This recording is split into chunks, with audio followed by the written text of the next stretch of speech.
Yeah. Why do some women settle for being someone's option? I feel like our age, the reason why we settle is because we're getting older. We're we're getting older, so we feel like the dating pool is getting smaller and smaller and smaller. So that's one of the main reasons. And also, I just feel like mainly that's my main reason. I just feel like the dating pool is just getting smaller and smaller at our age, and we're willing to compromise. So, like we mentioned that earlier, we are more lenient. We have more patience, being a woman. It's not that we don't value ourselves. It's just less that we try to see the good in that person and feel like we can like change them, but that's not the way to go. I feel like that's just draining ourselves, trying to change a man. We can't change a man. Yeah. What's up, Brave Hearts community? This is Sean Heineman, your premier pre-engagement coach, back with another segment of It's Scary to Remarry, inspiring you to love fearlessly with my co-host, Aquila Maddox. What's up, Q? Nothing much. How y'all doing? I am good. I am good. Excited about today's topic, the difference between being someone's option versus their priority. And we have a special guest Yeah. with had a chance to check out her podcast and love it. She's raw. She keeps it real. So bring in our guest, Q. Listen, we like real. We fans of real over here. You know what I'm saying? The only thing I like to do fake is my hair and my eyelashes. I'm just saying. But anyway, with that being said, I'm excited to have our lovely guest, you guys, a podcaster and content creator, Jellica. She got, I like the nickname, Jellica. I love it. Yeah. And she is the voice and the heart behind Still That Girl podcast, a podcast created for women who are evolving, healing, and stepping into their next chapter with intention. If y'all know intention is one of my favorite words. Okay. With over 15 years of experience in healthcare and a current transition into IT and cybersecurity, Lee brings a unique perspective to conversations about growth, self-worth, and starting over, especially after 35, which is really good because that's a challenging place for many people. That you, and even though people be saying like, oh, you get stuck in your ways. No, some people get comfortable and become embarrassed about certain startovers.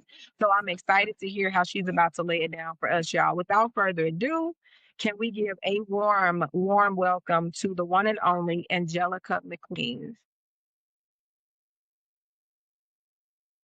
How's it going? It's going good. I'm excited to be here. Yeah, for sure. This topic, the difference between being someone's option and their priority. I was listening to your episode and you were talking about that whole dating process. And so I was like, we need to dig a little further into this and address this topic. So let's jump into this. So what does it really mean to be someone's priority? To me, anyone's priority isn't about grand gestures or nonstop attention. It's about presence, effort, clarity. When someone prioritizes you, you're not guessing. You're not always in your head. You're trying to interpret mixed signals. And you know where you stand because they make it clear. And how they speak to you, include you, and consider your needs. It also shows up in consistency. And I talk about this, well, I'm going to talk about this on my next episode starting tomorrow, but consistency is so important. And I feel like the foundation of making a relationship work. It also is not perfection, but effort that doesn't feel like it's being rationed. You're not just convenient when they're bored, lunch or in between. You're accounted for in their plans, in their communication, in their life. And when someone sees value, they protect it. They don't risk losing it through neglect. So that's what I feel like being a priority. Mm. Well, you have so many jewels. We should have paused you in the middle of some of that stuff, girl. Okay. Yeah, because being And Angelica, I want to ask you about this real quick because I know we have some other questions. Because I post a lot of texts on my Instagram, right? And so anytime I'm posting quotes or any text like that, whenever I do, 35, when I say dating after 35, those posts go crazy. Some Okay. people like, and then they would scratch it out and be like 25 or 28 or 30, all of these different things. What is this thing about 35 that you think gets a lot of people's attention when it comes to dating? And is that just related to women or men? Like, what are your thoughts on that? I think both, but more as my perspective comes from a woman perspective. I can't speak on behalf of a man. My experience as being a 35, well, I'm 41 now, but between that age range is when I was like, oh, what's going on? I'm being divorced, I'm still in relationships here and there, engagements, and it's still not clicking. So I just feel like at that point, we should have it figured out, which we don't. We won't have it figured out at 50, possibly, but hopefully at 40, it's just like, I don't know, like at 40, it's scary to me. Like you said, like your title, Scary to Marry. But it's just scary because if you're not, you feel like you're losing out, or have you actually lost out at a chance of being in love, or and if you're divorced, having that chance to be again because you're 40, 41 years old and you feel like you're a failure at, you know, your field. So I don't know, it's just hard. Yeah, understood. I respect that. I think 35 though, over in 35 is I think this my 2 cents. I think that 35 and older, it becomes a place of contending with the reality that we know partnership is where it's at. So, like you, when you're younger, I feel like we are all, and many of us are capable of saying, I don't need nobody, right? That's the whole era. You get to have an era of that. But I think as we get older and we mature, we understand that not needing someone looks different than understanding the value of partnership. So I can do just fine by myself. I keep telling the people I'm not miserable, but I understand the value of partnership. That's the reason why my pursuit is what it is. That's the reason why it holds the weight that it has. Not because I can't be alone, I don't like myself. It's because I think as we mature, we understand the value of relationship a lot differently. And then to be in a place where you're absent of value that is heavyweight, you out here like, and then when you meet people who still trying to tap into the value that you like, you ain't came to it yet. I'm here. Like, I don't understand. I've arrived to the place where I know if anyone has ever, I got some girlfriends who are single, never been married, don't have kids. For a very long time, they were like, girl, I don't need a man and I'm good as long as I take a vacation. And just being honest, that was their stance. Mm. Well, they've grown and they've matured and they're like, now don't get it twisted. I feel like a good vacation and I'm still happy and content with myself. But I want a partner. I want somebody that we can share, this life with. And I think that's the change and the adjustment. So when you meet people, because I'm a woman too, and I'm definitely not trying to speak on behalf of a man, but believe it or not, I literally, Angelica, be like, I've asked guys that I've dated, like, I just want to know, do you value relationship? Because that to me is like the catalyst for showing up, being present, and all those wonderfully eloquent things that you just named. That comes when a person values relationship. Because I love the way you talked about at the very end, like you would not basically forfeit that relationship by being neglectful. Well, you Right. I said that, like, bruh, I value people to the point where if I gotta contend with certain things, make an adjustment in certain ways because I value the person, I value the relationships. If you come to me and be like, hey, this is what it is, and I'm like, honey, let me make that adjustment because I don't want to lose. But for the people out here today, Jellica, I don't know what your experience is, girl. We should do one. But anyway, I'm just saying, like, you're like, wait, what, or do you not understand the same concept that I understand? Which is, why would you want to do this life alone and not have a partnership? This doesn't mean you're inadequately equipped by yourself just because you want a partner. What do you think? Yeah, I mean, you got to be willing to make sacrifices. You got to be able to compromise some things. You can't be stuck in their ways. You gotta look at things from their perspective. So, and like you said, you gotta be able to just, like I said, it's just basically compromising. If you don't compromise, it's not gonna work. It's not gonna always be your way or no way. Yeah. I agree. I want to know what's one lesson about self-worth that you've learned after 35? After 35, I learned that self has to be internal and not based on who validates you, hits you, or what you've accomplished. I used to think if I showed up for everybody, um, gave my all, kept everything together, then I was worthy of love and respect. But I realized I was overthinking myself just to feel seen.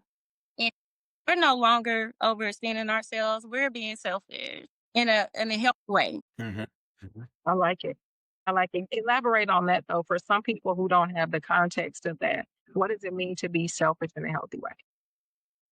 Well, as far as like canceling this, their routine or their um how should I put this? Like, making yourself a priority for a change. Me at 40, I feel like now I'm becoming an empty nester for say, I started off early, I had my kids early, got married early, divorced, at 40. And I was putting my family first, my kids first, and putting me last. Now I'm at the point now I'm trying to like find myself, like actually getting my podcast going, doing things that makes me happy, putting my priorities first for a change, instead of putting myself on the back burner. Okay. Mhm.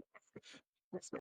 Do you find that challenging, Angelica, with giving so much of yourself? Because I hear that from a lot of women, especially from women who are married and stuff. It's like I've gave so much of myself to my husband's dream and to my kids, and so like trying to find yourself again, especially being 40 and like you becoming an empty nester. Is that challenging for you, or is it like I'm good now? Um, as far as it's not really challenging, scary to know I have all this free time. And I'm like, okay, so this is what free time is. Like, I just don't know what to do with myself. Like, I'm all over the place, but it's a good feeling. But at the same time, it's just like, okay, it's just reassuring that I did what I supposed to do as a wife and mom. And now it's my turn to make myself happy. That's good. I'm glad that perspective is what you have. Instead of, feeling guilty forever for transition, you're like, that's me. I need to go take baked cookies to the college. You know what Right. Things like that. Let me go to the PTA meeting. Let me go to the basketball game. Let me go have a spa day. Let me go out and have drinks with the girl. Just relax. Turn off. Do not disturb. Just watch TV. I Leave. love it. I love it. As a mom and creative, how do you prioritize yourself? I know you mentioned a spa day, but you're also a creator. You're actually into a whole nother vein now and all of that. How do you prioritize yourself? For a long time, I poured so much into work, just surviving. Forgot I was a whole woman, those roles.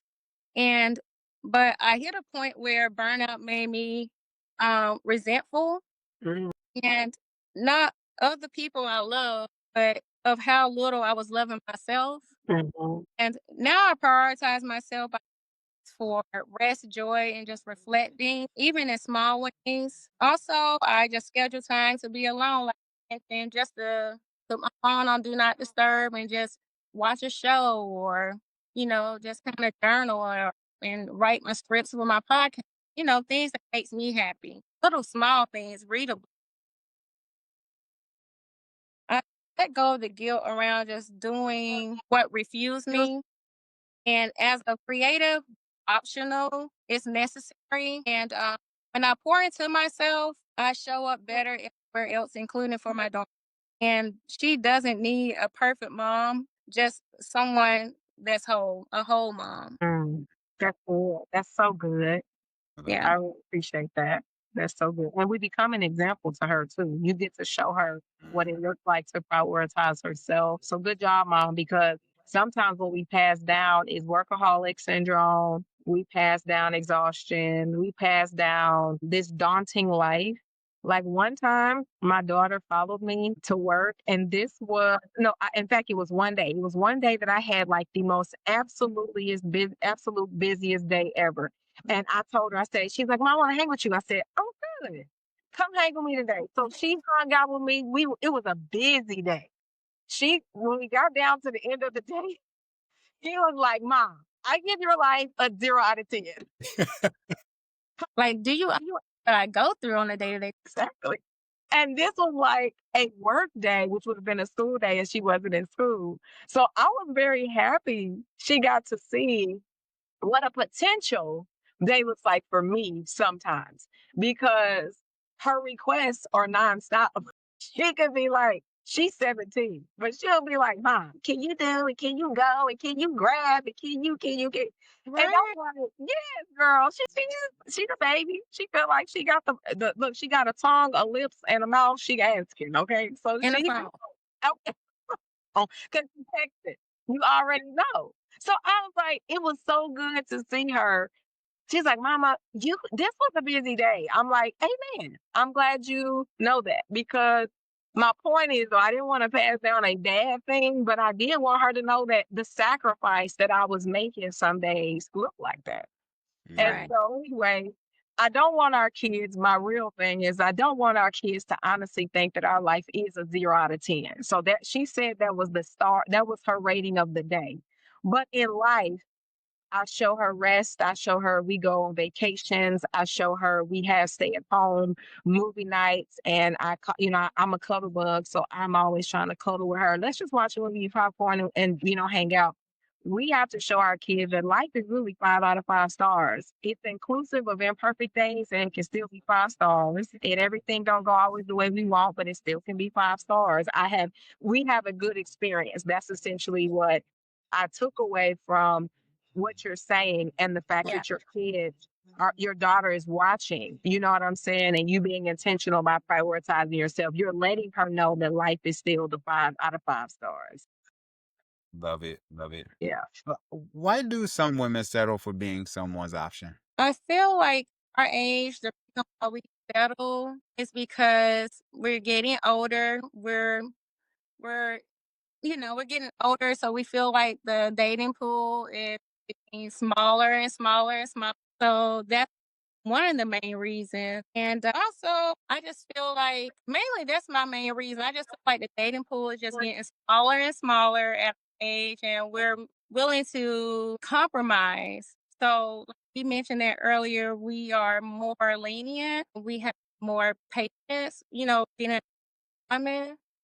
It's not that we don't value ourselves. It's just us that we try to see the good in that person and feel like we can like change them, but that's not the way to go. I feel like that's just draining ourselves, trying to change a man. We can't change a man.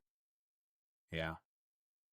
So that's Yeah. the way I feel about it. I agree because I always tell people, change starts with me, and it's stressful to try to change someone, and I think one of the beautiful things about loving someone is letting them be who they are. Then and actually, when someone is allowed to be who they are, it helps you to realize like the world doesn't revolve around me, you know.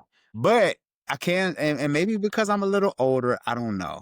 But I think like when women are, that 35 to 45, I think that's like a beautiful sweet spot for women in my eyes. I just think like women reach this kind of maturity, this kind of settling that I know who I am kind of thing. Mhm. And I don't know, Aquila and Angelica, I don't know, you can probably help me out with this, but do women maybe feel like they're competing with younger women?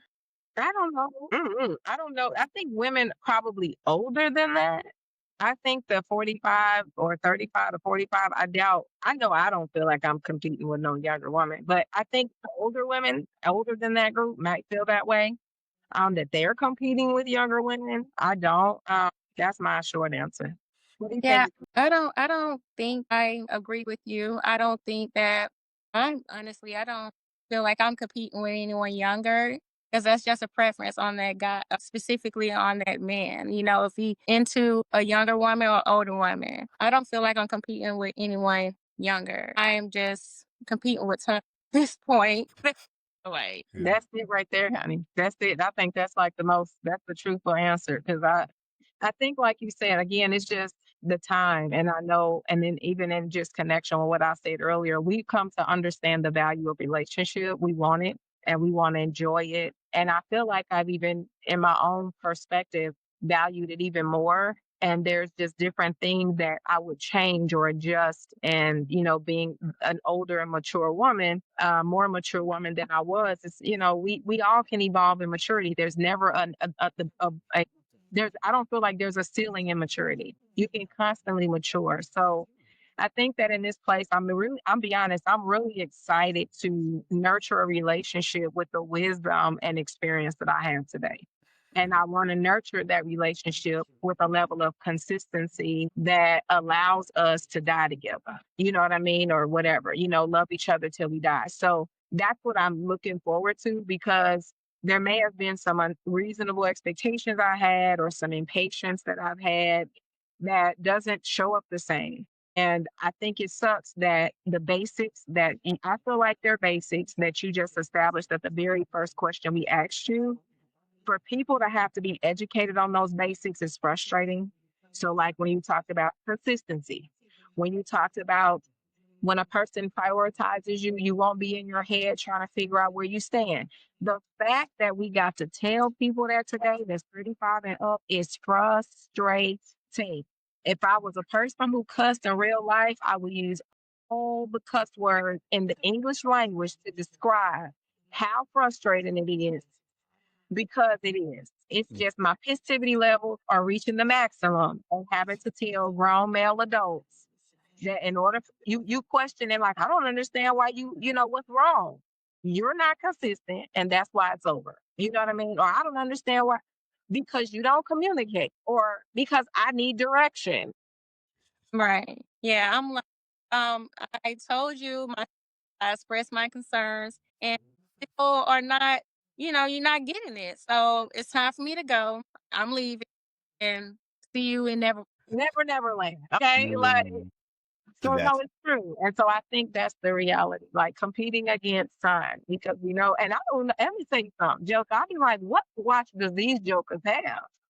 So what I'd be like, what watching timeline are y'all on? Because y'all think y'all gonna be out here with 9 lives like a cat, or you think you're gonna be here forever, yeah. or what? Because if I love you today, when people say love is blind, it's not. It started out very well with eyes, but when you continue to love somebody, I believe it becomes more blind. That means that I'm gonna be more able to accept your wrinkle, bald head, and spots and whatever you got going because we have loved each other to this level of depth that those things no longer hold value. But in the beginning, love definitely got eyes. So then when you also get to a place where you can't be as consistent because you're like, girl, we were gonna go to the movies. He falls asleep at every movie. You don't even care no more because you've loved each other through those points. But I got love has eyes today, so I need to see your consistency. I need to see your care. I need to see that you prioritize me. I need to see that you're creating direction. I need to see that you know absolutely where you want to go. So therefore, when those moments come where those things don't exist, I can actually have the grace, the blindness to be okay to cover us. Baby, we ain't covering you today. We just Angelica, I have a question. This isn't in my notes, but you talked about going through a divorce, being divorced. Are you open to remarriage? I am open to remarry that I know they throw around wifey type. Like I just feel like I'm so to, being a nurturer, I'm so used to coming home to a family or my husband for say and doing those wife things, taking care. I love catering to my husband. I like doing that. Like I don't have a problem with that. I don't have a problem with being the nurturer, massaging my guy, cooking meals, the things that he does for me, like buying the gifts, and I do that, I reciprocate that. So not only that he buys me flowers, I'm willing to do that for him as well. I'm willing to pay for dinners. all that good stuff because I feel like he deserves that too. I feel like men, especially black men, they deserve their flowers just as well as we deserve our flowers as well. So I want to be married again. I love being in love of the monogamous type. I Yeah. don't want to date around so that I don't know how to date. Because I tend to put all my eggs in one basket for say. I feel like how can you even date properly by multiple men at one point? Because they're not I'm giving not all myself to that one because I'm giving it to multiple men. So, if I feel like one guy has a better quality trait and this other guy has another trait that this other guy does not have, if that makes sense. I'm comparing the two. So I need to just date one person at one time. I just use the monogamy, if that makes sense. Mhm, mhm.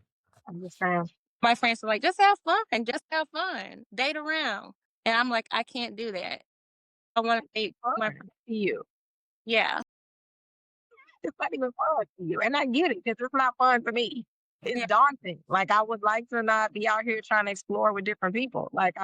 I say that all the time. And you're my kind of girl, honey. You're my kind of girl. I'm like, I need to be able to love on you well. That's what I'm created for, just to love you well. So, like you said, I'm going to take you to dinner. I want to give you the surprises after, I want to celebrate you. Like I'm not created for this figuring out to pop into person to person. No, I'm not made for that.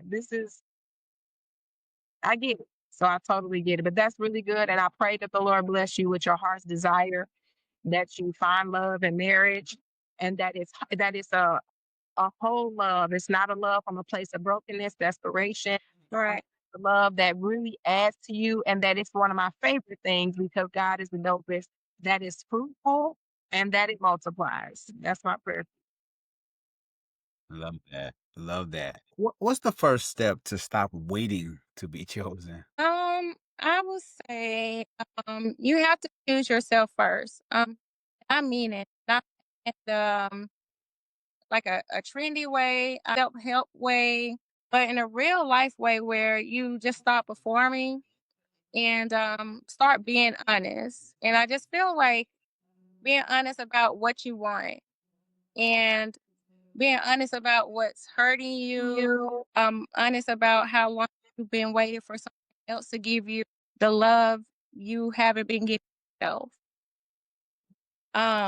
When you realize being chosen isn't the goal, being aligned isn't everything else. You stop into what drains you.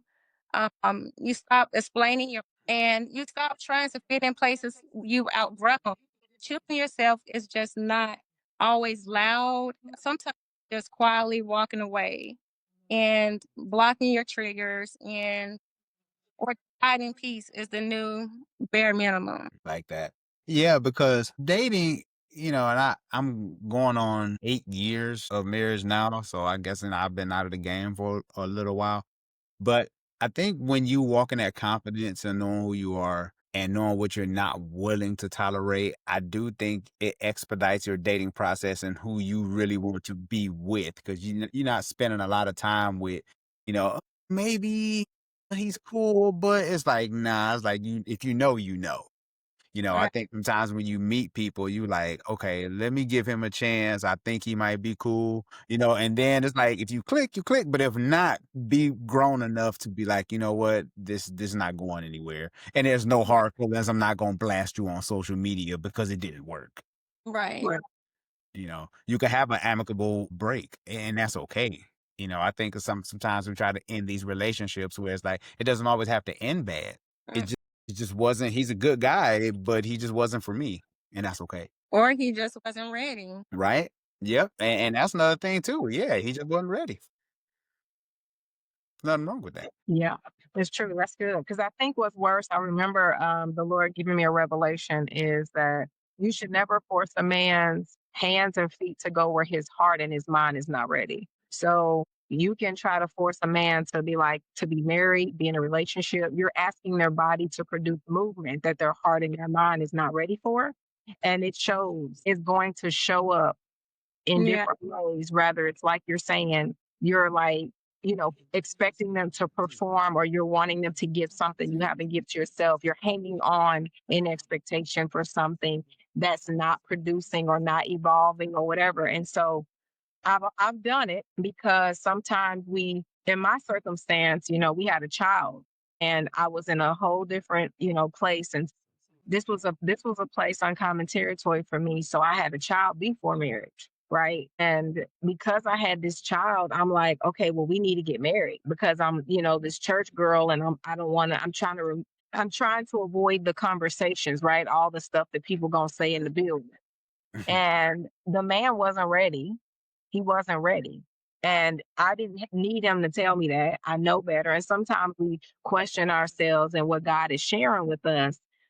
And we start to be like, and second guess ourselves. And we're like, oh no, and this, that, and other. Or people will say things that'll also lead you to think that they can do it.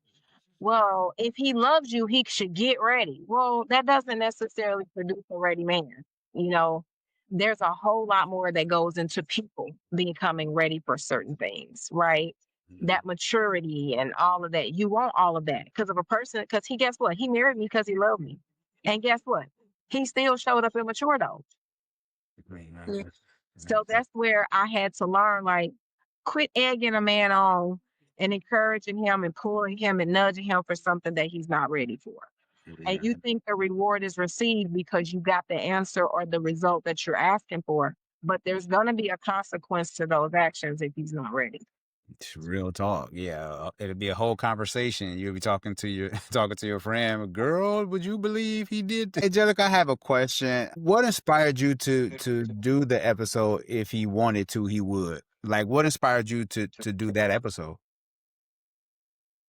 So I put a poll out on my thread account, and I had and I said, whoever gets the most, votes, that's the podcast I'll do that topic of discussion. So I put out 50-50 girl code, and if he wanted to, he would. And that got the most votes. So therefore I just went ahead and just, did the episode. And once I started like filming, well, not filming, when I started recording, I kind of like just started having like flashbacks, and it just was so authentic. It was just like, wow, I can't believe I'm hearing myself reliving these things that I went through. And I was just like, wow, I can't believe I put up with that. Yeah.